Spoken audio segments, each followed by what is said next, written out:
majority of Berkshire's subsidiaries would do just as well if they were to stay independent companies. So that's my question. What is the value of Berkshire to the world?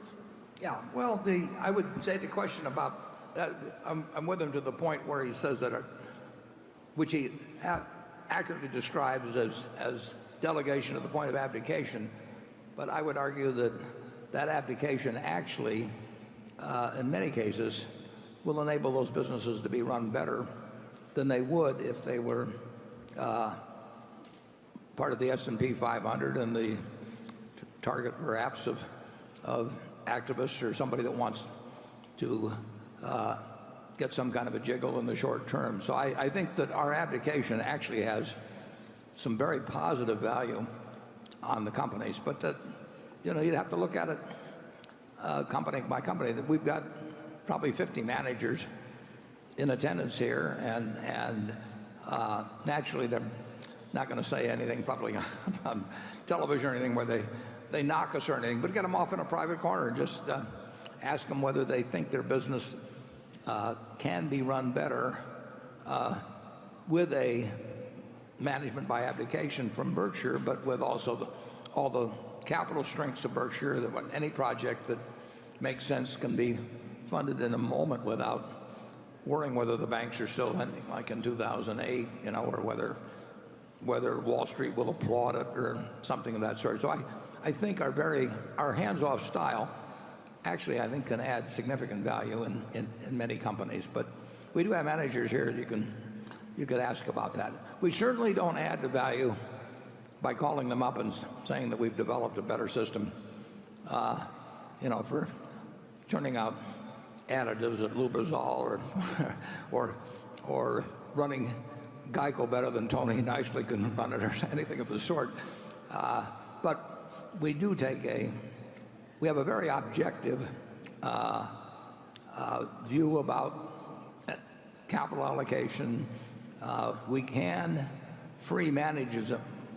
I would say that we might very well free up at least 20% of the time of a CEO in the normal public, who would otherwise have a public company, just in terms of meeting with analysts and the calls and dealing with banks and all kinds of things that essentially we relieve them of.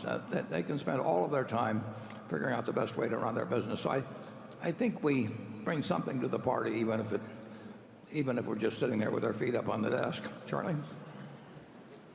Yeah, we're trying to be a good example for the world. I don't think we'd be having these big shareholder meetings if there weren't a little bit of teaching ethos in Berkshire. And I've watched it closely for a long time.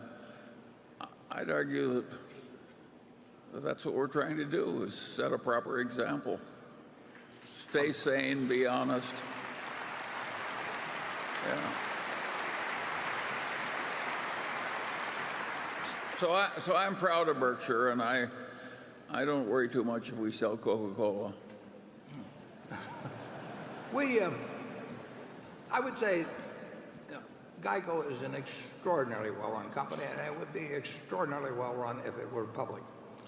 But it has gone from 2 and a fraction percent of the auto insurance market to 12%. And part of the reason, the small part, the real key is Geico and Tony Nicely, but part of the reason is that when at least 2 of our competitors, big competitors, said that they would not meet their profit objectives if they didn't lighten up their interest in new business 8 or 10 months ago.